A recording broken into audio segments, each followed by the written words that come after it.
My mom rewrote our family, pampered her new son like royalty, then dared to demand I let her back in for my wedding. We really appreciate you being here with us today. It would mean a lot if you could share where you're tuning in from. Just drop your city in the comments. Now, let's continue with today's story. I'm Ethan, 29 now, and there was a time when my mum, Susan, felt like the center of everything. After Dad walked out when I was 6, it was just her, me, and my little brother, Noah. She was a single mum, tough as nails, working 2 jobs waitressing by day, cleaning offices at night. I can still see her in that old kitchen, flipping pancakes that always came out a little burnt, laughing with us as we drowned them in syrup. "You boys are my heart," she'd say, ruffling my hair. Those moments felt real, but she had a temper too. When the bills piled up or the car broke down, she'd snap. Sharp words like, "You're just like your father." That hit me hard. Noah got it worse. He'd cry, and she'd call him weak, her voice cold. Still, I thought we were a team, the 3 of us holding on tight. Things shifted when I turned 13. Mom started dating Mark, this loud guy with a big laugh and a bigger ego. At first, it was just dinners out, her coming home later with a smile I didn't recognize. I'd sit with Noah, eating cold cereal, wondering where she'd gone. Then Mark was around all the time, his boots by the door, his voice filling the house. Mom changed. She'd fuss over him, cook him steak while we got leftovers. I'd catch her looking at him, soft and warm, a look she used to save for us. It stung, but I didn't say much, didn't know how. Noah stopped talking as much, just nodded when she asked about school. By 16, they were married in some quick courthouse thing. She didn't even ask us to come. That day, I sat on our sagging porch, kicking at the peeling paint, feeling the cracks start to show. We weren't her boys anymore, not like before. I kept hoping she'd turn back, see us waiting, but she was already somewhere else. Looking back, I guess that's when I started losing her, piece by quiet piece. A year after Mum married Mark, everything tilted again. His son, Jacob, up from his first marriage, showed up one Saturday with a duffel bag and a smirk. He was 10, skinny, with messy hair, and Mom lit up like it was Christmas morning. "This is your new brother," she said, her arm around him, guiding him inside. Noah and I just stood there, me holding a half-empty coffee mug, him clutching his sketchbook. That night, she made lasagna, real lasagna, not the frozen kind we usually got, and Jacob got the biggest piece. I didn't say anything, but I noticed. My room was smaller the next week. They'd moved my stuff to the back bedroom, so Jacob could have the one with the big window. "He needs space to grow," Mum explained, like it was obvious. I nodded, but something tightened in my chest. It didn't take long to see the pattern. Mum started hovering over Jacob, buying him new sneakers, signing him up for Little League. She'd come home from work and head straight to him, asking about his day, while Noah and I got a quick, "How'd it go?" if we were lucky. One Sunday, she took Jacob to a Cubs game, just the 2 of them. Noah and I stayed home, flipping through channels, the house too quiet. I found out later she called him my boy in front of Mark, laughing about how he cheered louder than anyone. That night, I heard her tell Mark over the phone, "He's the son I always wanted." I was in the hall, heading to grab water, and froze. Noah was already in bed, but I wondered if he'd heard it too. I didn't sleep much after that. Jacob got louder, more comfortable, while Noah shrank. He'd always been the quiet one, sketching trees and birds in that beat-up notebook. But now he barely looked up when Mom was around. I tried to keep things normal, made us peanut butter sandwiches, dragged him to the park to shoot hoops. He'd smile, but it didn't reach his eyes. I started working weekends at the hardware store to stay out of the house. But every time I came back, it was the same. Mum fussing over Jacob's homework, Mark sprawled on the couch, and us on the edges. One afternoon, I caught her sewing a rip in Jacob's jacket, something she'd never done for us. "He's growing so fast," she said, not even looking at me. I mumbled something and walked away. I couldn't take it anymore. One night, it was late, after Jacob had gone to bed, and Mum was in the kitchen wiping down counters. I'd been stewing all day. Noah had come home with a B+ on a math test, and she'd barely glanced at it. But Jacob's spelling quiz got pinned to the fridge. I set my Coke down and said, "Why are you so different with him?" She stopped, rag in hand, and turned to me. her face tight. What are you talking about? Ethan, I swallowed, trying to keep my voice steady. You're all over Jacob like he's the only kid here. What about us? She sighed, like I was a chore, and leaned against the sink. You're 17, almost grown. Jacob's younger. He needs me more. You and Noah don't need coddling anymore. Her words landed like a slap, quiet but heavy. He's your second chance. Huh, I said, sharper than I meant. She flinched, then looked away. I'm doing my best, she muttered. And that was it. She went back to wiping, and I left the room.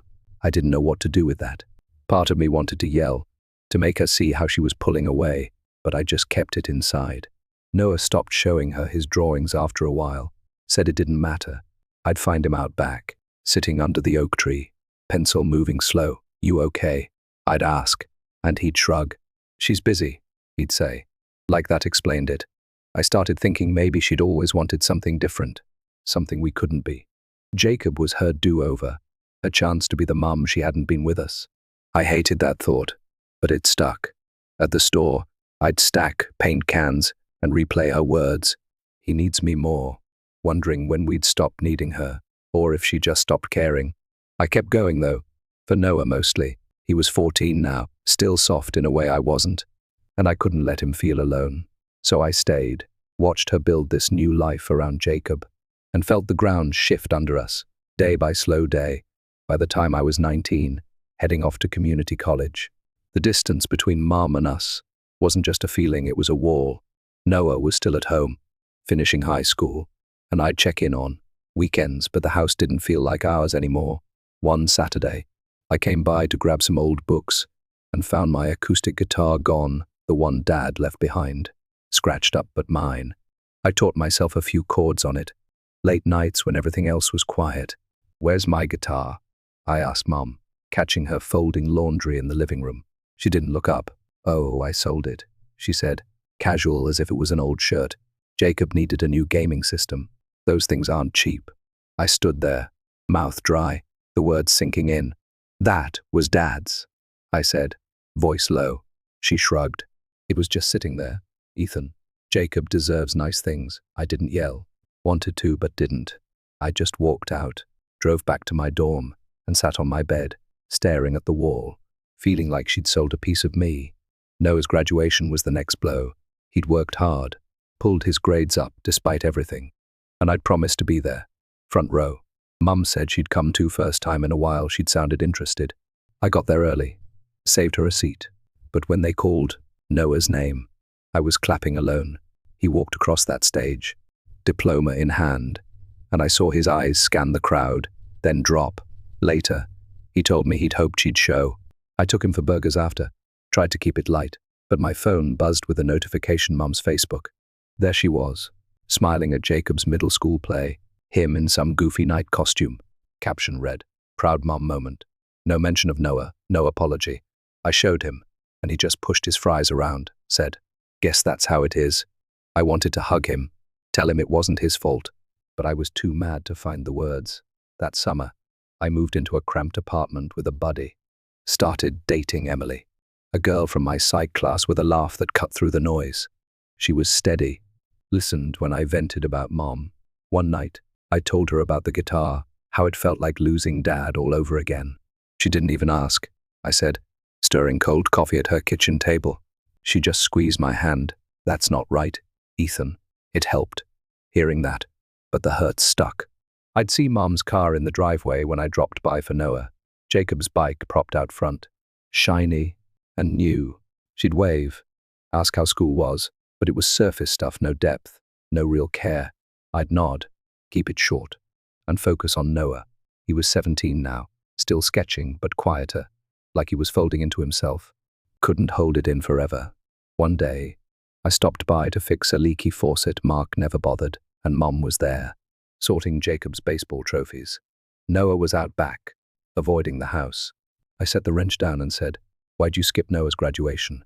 She paused, then sighed. Like I'd asked about the weather. Jacob's play was the same night. He'd been practicing for weeks. I couldn't miss it. I stared at her.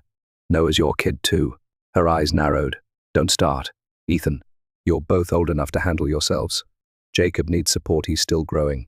I laughed, bitter. What about us? When did we stop needing you? She tossed a trophy onto the shelf. You're selfish. You know that.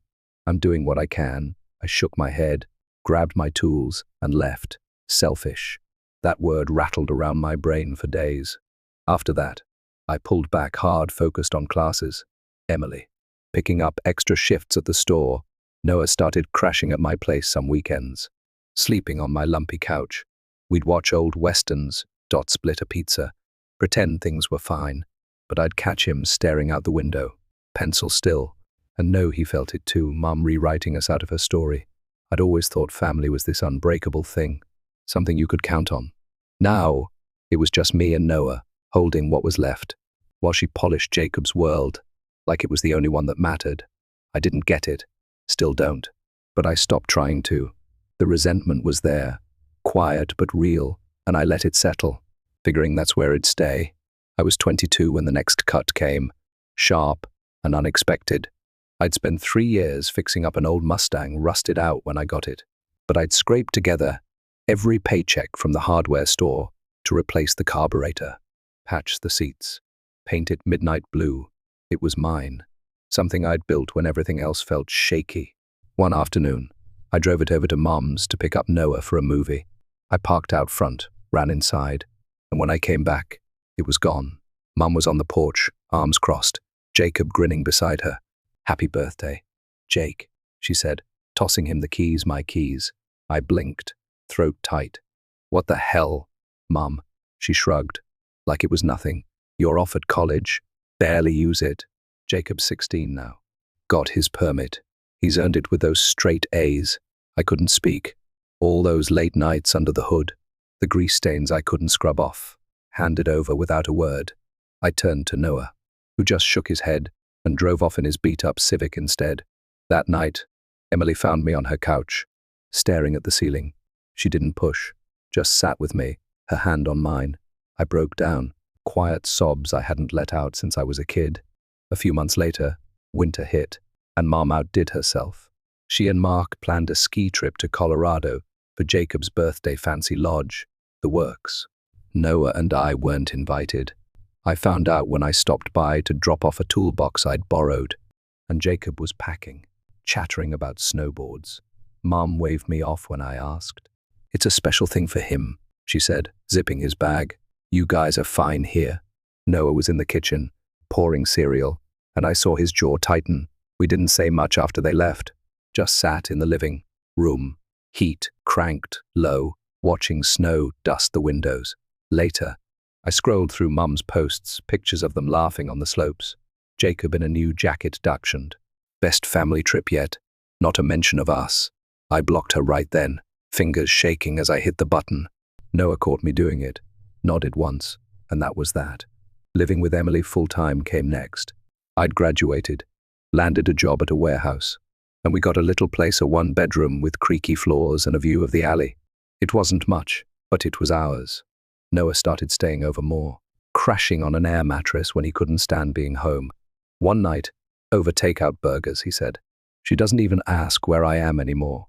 He was 18, applying to colleges, and Mum hadn't offered a dime, told him to figure it out like she told me.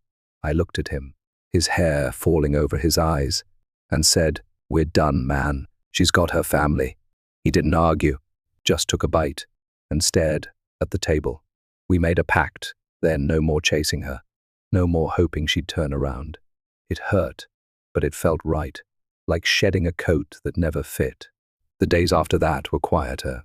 I'd come home from work, kick off my boots, and Emily would have coffee brewing, the smell filling the place. We'd sit on the fire escape some evenings, her head on my shoulder, talking about dumb stuff movies, her cat, anything but Mom. Noah got into a state school an hour away, and I helped him move, hauling boxes up 3 flights of stairs. He hugged me before I left, quick and tight, and I knew he'd be okay. I stopped driving by Mom's house, stopped checking if she'd call. The Mustang thing still burned. I'd see Jacob cruising it around town sometimes, music blasting, and feel this ache I couldn't shake, but I let it go, or tried to. Emily kept me grounded, her voice soft when I'd get lost in my head. "You've got us now. she'd say, and I'd nod, wanting to believe it. Cutting Mom out wasn't loud or dramatic, just a slow fade. I didn't tell her we were done. I just stopped showing up. Noah did the same, texting me updates instead of her. We'd meet for coffee sometimes, split a donut, and talk about his classes or my job. Mum's world kept spinning without us Jacob's trophies, those trips, her posts I didn't see anymore. I'd lie awake some nights, wondering how she could rewrite us so easy, like we'd never been hers, but the anger dulled into something else, tiredness, maybe, or relief. I had Emily, Noah, this life I was clawing together. It wasn't perfect, but it was real, and for the first time, I felt like I could breathe without her shadow over me.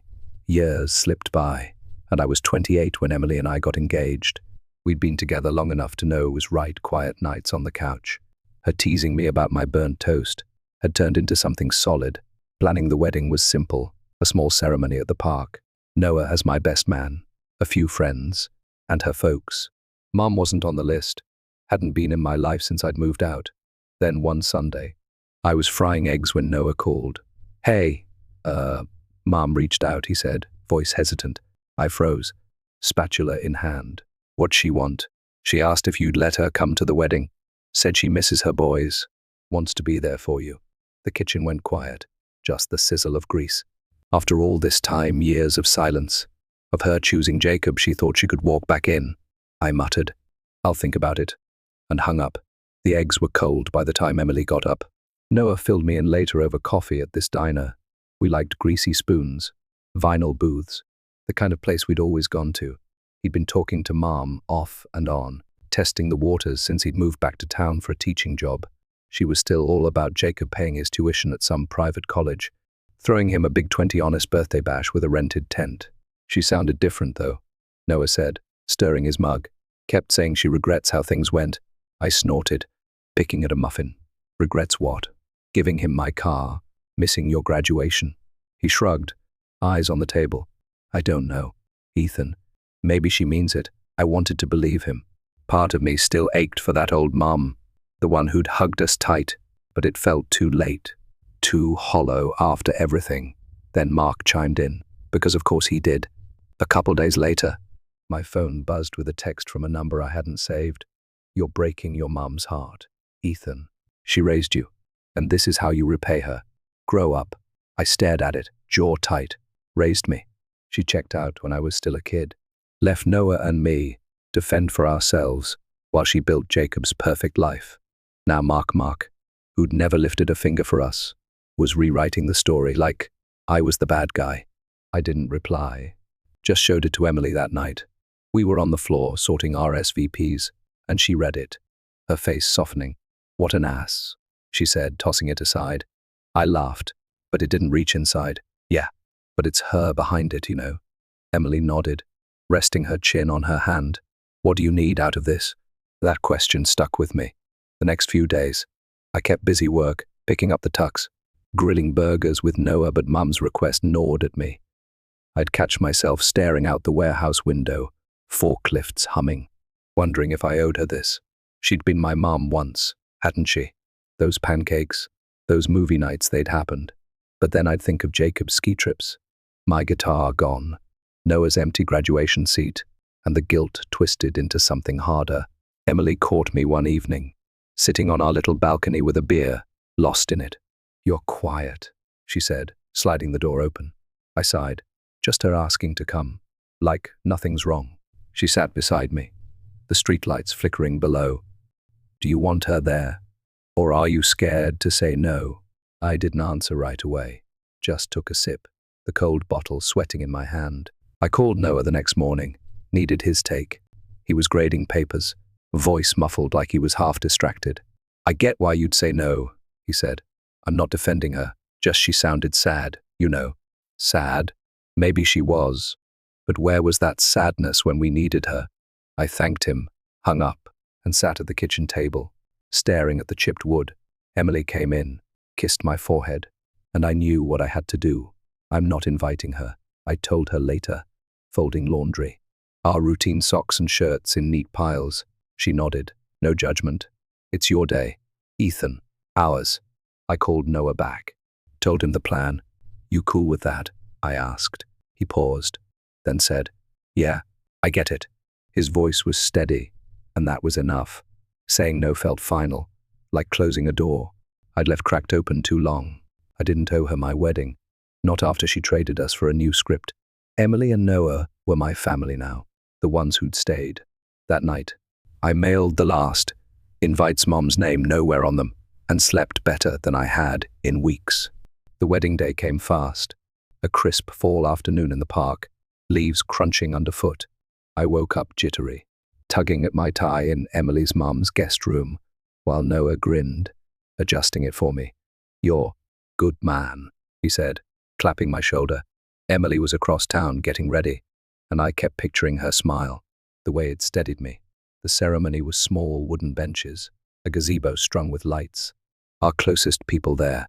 Noah walked me down the aisle, my best man in a borrowed suit, and when Emily appeared, all lace and warmth, the nerves melted away.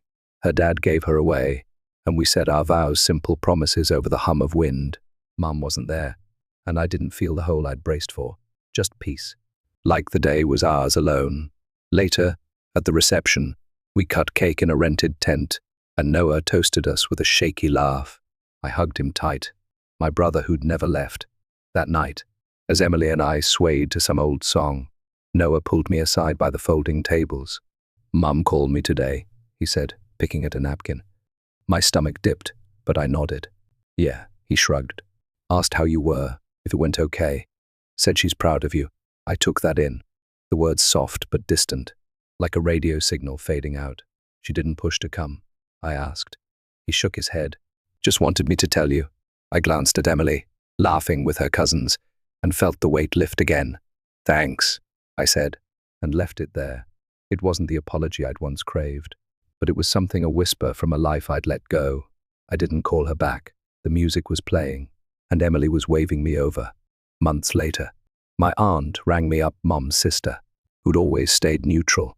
I was fixing a shelf in our new place, sawdust on my jeans, when she said, Your mum's not doing great. Mark's gone. Jacob's off at college, barely calls.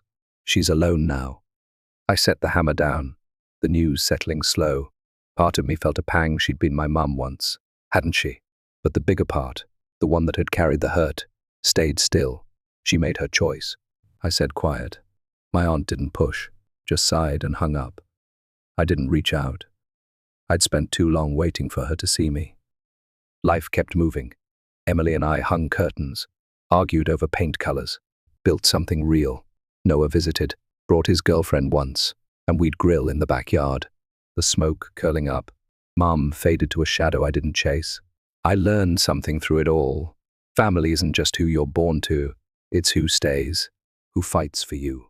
She taught me that by leaving, pushing me to find my own ground with Noah, with Emily. You can't force someone to care, and you don't have to bleed for their approval. Letting her go hurt.